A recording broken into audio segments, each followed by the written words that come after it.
guys, oh. Sarap niya talaga. Sarap. So, thank ko yung mga kasama ko. Pero ako muna yung nagsubok kung masarap. 100%, 101% na masarap. Try nyo to, guys. Homemade shawarma. Guys, ayan. May merienda kami ng homemade shawarma. Hinanda ko na to. Hindi ko na pinakita yung pag-prepare ko ng mga sangkap. Ito, optional lang to. Itong, ang tawag dito, repolyo. And then, meron tayong pipino, sibuyas na puti. Yung sibuyas na puti ko, maliliit lang ang nabili. Pero okay na yan. Dapat medyo mahaba dyan. Pati yung kamatis ko, maliliit lang yan. Pwede na rin yan. Gumawa ko ng white sauce tsaka yung cheese. Ito nabibili lang po sa Shopee. Ito ako lang gumawa nito. Ito nabibili sa Shopee, powder. Pero ikaw pa rin yung ano sa kanya. I-dissolve mo siya sa hot water para ma-mix ng maayos. Tsaka niready ko na rin yung aking beef. Ayan, beef para sa aking shawarma. Hindi ko na rin pinakita yung pagluto. Ginisa ko lang siya sa bawang. Wala nga siyang sibuyas, bawang lang ginisa. Lagyan ko ng oyster sauce, paminta, puting asukal, at tinimplahan ko lang po siya. Konting toyo, yung ginamit ko pampaalat. Then, meron ako dito sa kabilang lamesa. In-order ko to sa Shopee. Lagay ko kasi siya sa freezer. Iinitin lang natin yan. Medyo maliit lang yung size niya. Shopee ko lang to pinili. So, lulutuin na natin siya para matikman na natin yung ating mga ginawang sangkap na homemade shawarma.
Kuha muna ako guys ng tong na maliit. So natin ito. Itong una natin gagawin. Maglagay ako ng mga kamatis. Ayan, kamatis. Sibuyas. Maglagay ako na itong cucumber. Repolyo kasi itong repolyo optional lang. Masarap kasi mas marami. And then maglalagay tayo na beef cubes.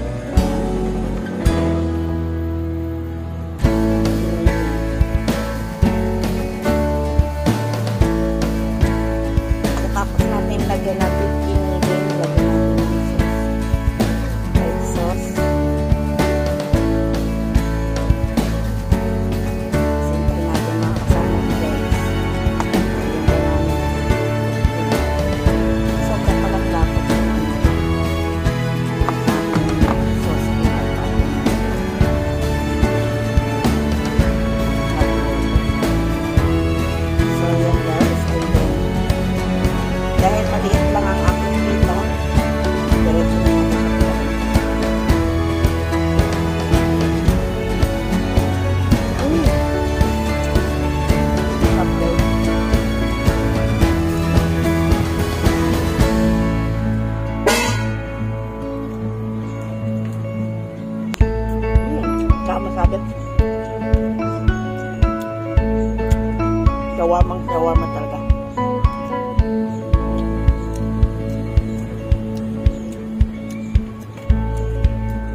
ko alam kung kita sa camera. Guys, so sarap niya talaga. May wala siyang bula. Tuwa siya. Sarap. So, thank you yung mga kasama ko. Pero ako muna yung nagsubok kung masarap. 100%, 101% na masarap. Try nyo to guys. Homemade shawarma. Ayan, nilipat namin ang pwesto para makikita.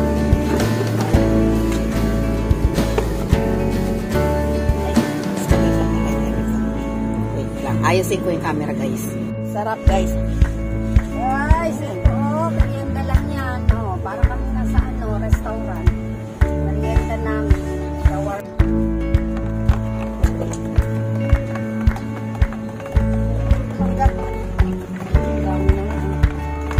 Dami na namin naipon na mangga, oh. Dami na. JT. Uy, siyaan mo na. Di niya naman kinain eh. Siyaan mo na. Wala siya kakain eh.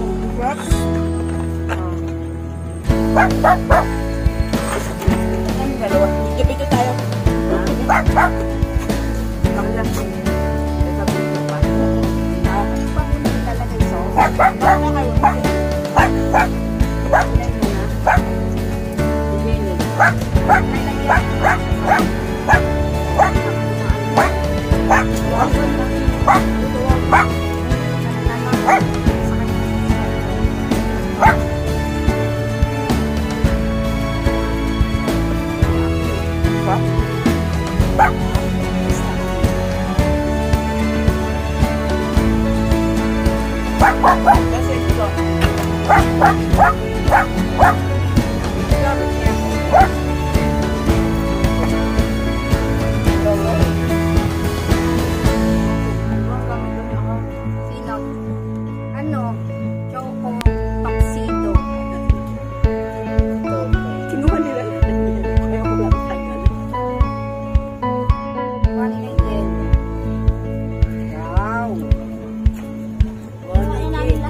Oh, yellow? Oh. Ilagay dyan.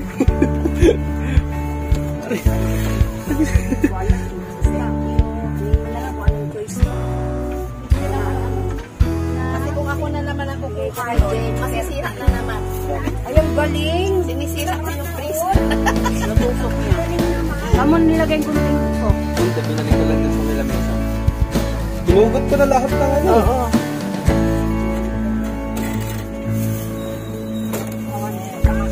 Dito na so. Sige na, sige na.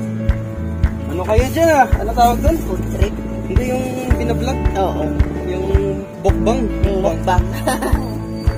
Sige, dyan mo muna. Muna kayo. Guys. Hello guys. Mukbang guys. Welcome to Soryo's Vlog. Ganito gagawin. Tingnan ko nga paano. Pwedeng DIY shawarma shop. nasyak siya. Pagka makakinis tayo. DIY only guys. Hindi pa kami marunong magawa ng Dinadaan ko lang sa kain na yung ano ko. Spread ko. Dadalamati. dalamati siya guys. Because Lucas ay kumanaw na. Guys, hindi namin ito. Tigil na. Mamaya. Tapos,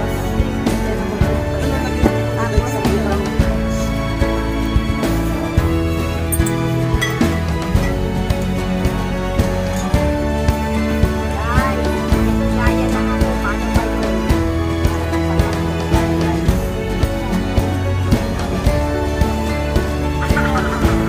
DIY na to po eh. DIY only. Kumbaga, make your own shawarma. Shawarma exist. Ayos yung meaning ng DIY. Sarap. Do it yourself shawarma shop. Guys, tayo na. Tayo na shawarma. Kuha ka na upuan mo. Hindi ka makita sa vlog. Kaya nga, tiyan ko nga lang yung pinapakita. ano ba naman yan? Sige lang. Baka ko dyan.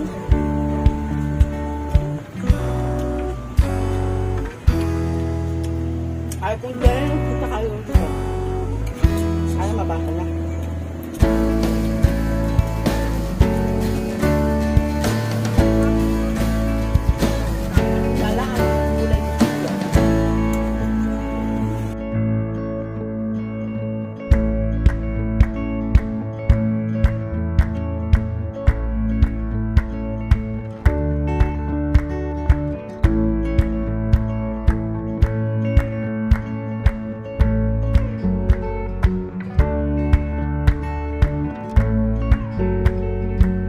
Guys, oh. Hindi maiwasan talaga. Kasi maliit yung pita namin. So, kailangan konti lang yung ilalagay mong para masara. Pwede mong lagyan nito. Ito muna. Tapos bago lagyan ng toppings na whip. Saka lalagyan ng sauce. Yun lang. I-roll nyo muna. Pakakain mo na siya. Yun lang, guys. Madali lang yan. Kahit tingnan nyo lang yung mga ingredients ko, madali lang yung gawin. Thank you guys. Thank you for watching.